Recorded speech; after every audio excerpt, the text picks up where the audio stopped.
stand. Standing, how to stand. Somebody say, how to stand. Yeah, to stand against Satan devices. He's slick. He's a trickster. I know y'all done heard it before, but can I put it a real tough like, he's low down. Yes. There's no level of degree that he won't go to do what he got to do. So we need to be able to stand against the devices of Satan, that we may develop confidence in biblical guidelines. Now, right here's where we're going to get slow at. And because some of us, we don't really want to digest or be made strong in biblical guidelines, because we want to argue against what God is trying to get us to do. But yet, it's you who is being beat down. It's you who is praying that God do some things and make your life better, but you won't step in and let God guide you.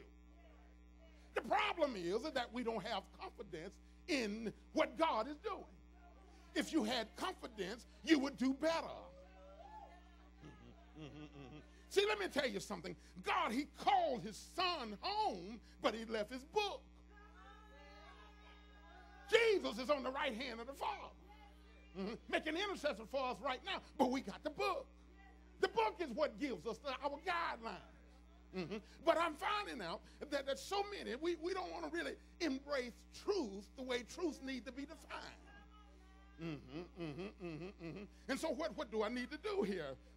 See, when we embrace the guidelines that God have set before us, that brings us into victory over the tricks of Satan. You ain't going to get your breakthrough until you walk in biblical, in the biblical guidelines that God have set before us. You may have some temporary reprieve, some little slow down. Satan may look like he done slowed his roll, but he ain't through with you yet, because he's always going to try something else. Can I get one witness here? So what I'm telling you, stand firm in the authority of the word. Now, I wish I had a long time to just bring this out, and this is what I had to find out, and I'm still in school on this one. Standing firm in the authority of God's word. See, God's word got authority whether or not I agree with it or not. See, I just had to understand it's going to happen. When other folks are sleeping around me and they're trying to develop whatever it is that they're trying to do, it's going to happen. Whether or not I want to walk with what God has put in me or not, God's word have authority. And when he said it's going to happen, it's going to happen. Bump somebody and say it's going to happen. Yeah, my God, it's going to happen, it's going to happen. God done set some things up and it's going to happen. Ain't nothing going to change. God's word will come to pass. None of his word that he set forth have come back void. None of his word that he sent out come back and said, I don't have nothing. When God's word come back and said, this is what you asked for. Lord have mercy, Lord have mercy. See, when God spoke and said, let there be, when he spoke and said, let there be understood exactly what God was saying. So what did B do? B told stars, you come into existence. B told the moon, you get right there. Jupiter, you get over there. Earth, you get here. Line everything up because God's word have authority. I don't have nobody helping me up in here. Look at somebody and say it's working. My God, if you're going through something and it look like it ain't going to happen, know that God's word have authority. Now give God a praise in advance and just say, it's happening, it's working, it's working. It's working. Standing firm in authority of the word. In the rules of the kingdom. Oh man, y'all really gonna snow me now. The rules of the kingdom. And when we get lined up, this is what's gonna happen. You will see victory manifest in your life, not across the street, not your neighbor, not your sister Nim and the cousin, but this one is for you. It's when you line yourself up and know that God's word is working, you'll begin to have the manifestation of victory. See, God have already given us all we need. Everything we need to have victory. And if you really look at it and stop blaming other folks, the only reason you don't have victory because there's so many places in your life you went blank. You checked out. Because it wasn't happening as fast as you wanted it to happen, you stopped. You didn't press your way through. Can I get one witness up in here? Please give God a praise right there because you stopped. Let me hurry along. I got a long ways to go. My God, in a short time to get there. Now listen at this here. Listen at this here. Through putting on the whole arm of God,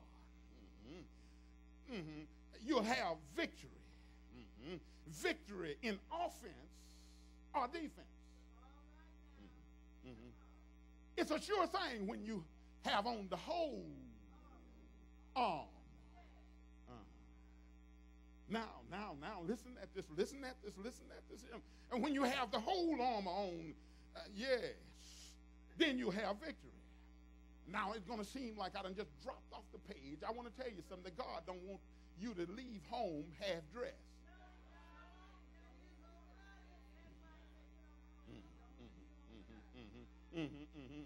See, God don't want you to leave home half-dressed. Yes. See, you don't leave home in the natural half-dressed. Even though I do see many young folks walking around missing their belt, they half-dressed. I'm going somewhere. I ain't bothering you. I'm just going somewhere. It is a nice picture of something that is happening when you don't have on your belt. Yeah. But we have folks who think that they can have victory half-dressed. Yes. Under normal circumstances, you don't leave home partially dressed.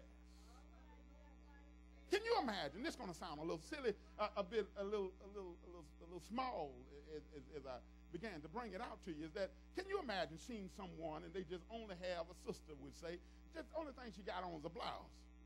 She's saying, hey, what's happening? You don't want to even hug her, do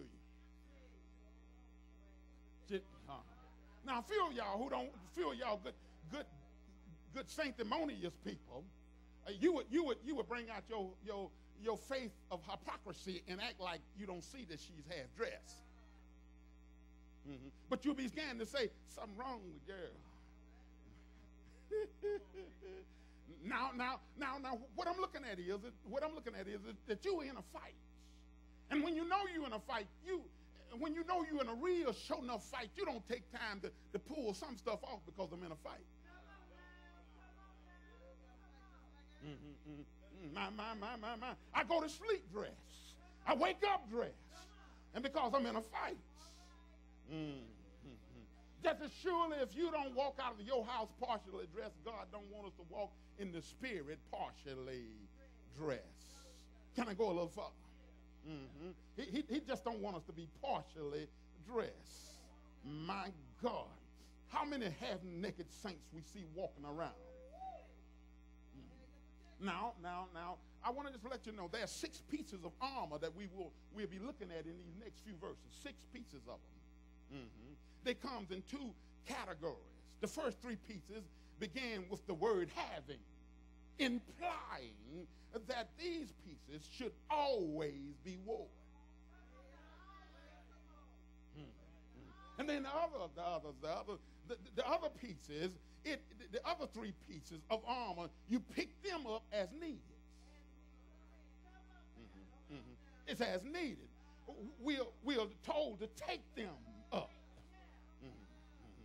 That's like a baseball player grabbing his glove or his bat. It's all depending on what part of the game that he's in. Now, sometimes some of y'all running around here talking about, I rebuke you. It ain't time to rebuke. Some things you wouldn't even been in if you'd have had on your helmet. That conflict, that lick, that particular situation wouldn't even never arose if you'd have had on what you needed at the time. See what I'm looking at something that is elementary. See, it's our job through faith to use each piece of armor that God has provided for us. We already know that we shouldn't go out half dressed. And I want to tell you one more time, like I don't have nothing else to say, God don't want you to leave walking around half dressed. The reason why you've been in what you in and got the beat down that you got beat down in is because you've been half dressed. Oh, I'm working on it. See, what I'm telling you, it's time for you bump yourself in the chest and say, he's talking about me. To get suited for the fight. My Lord, y'all heavy on me up in here. Suited for the fight. Yes, Lord. Suited for the fight is something that I need to look at and need to know that it's happening. You need to be suited for the fight. Listen at this here. Dressing for the occasion. What I'm telling you is pick out what you need before you leave. Some of us come to Sundays, every Sunday you come, you get happy, you got on, you're fully suited. But it's a temporary suit. You jumped, you hollered, you buck danced, you fell out. Ooh, wee, what a time. But soon as Satan start his stuff, you find that you're missing some things. See, you need to be dressed before you go on the field. Let me tell you, Grandmama used to sing a song talking about that she was a soldier in the army of the Lord. And after she done got old and can't fight anymore, she just stand there. See, God didn't call us to go fisticuff. He told you to stand. To stand. To stand. To stand. To stand. To stand. To stand. To be undressed is foolish. Foolish. Let me read verse 13. This is Ephesians 6 and verse 13. Wherefore, take unto you the whole arm of God, that you may be able to stand in the evil day. I need to tell you, the day coming. And you're in the midst of it right now. And having done all to stand. I like the way it just flows right into verse 4. Stand! Therefore, having your loins girded about with truth, having on the breastplate of righteousness. Did y'all hear this here? Now, all of this began to flow. There's a lot of stuff in here. We ain't going to get to the fullness of it. I'm slowly moving, and I got time. I ain't going to try to tell you everything today. So what is Paul doing? Paul is giving us the necessary wardrobe. Yeah, for spiritual warfare. Now listen, I can't tell you everything right now, but I'm going to just tell you a little bit, and we're going to pray in a minute. Watch this. See, here's where we at, and I done said it about 5-10 times already, and I'm going to say it one more time. Flesh and blood is not the problem. That ain't the problem. People are mere conduits. Let me break that down one more time. It's like electricity running through the wire, and they just the wire. They ain't the electricity. You can't see electricity, but you can see the effect. You understand? All right, so they're the conduit. That's what Satan used. The conduit used by Satan. Even your own flesh. Oh, yeah. You can always spot everybody else. But why can't you notice that the devil will jump up in your back? And after you done tore up some things, then you say, I was a fool. My God, you done got old, been 30 years in the same fix. Why? Because you refuse to see Satan for who he is. Satan always want to tell you, you right, you know you're right about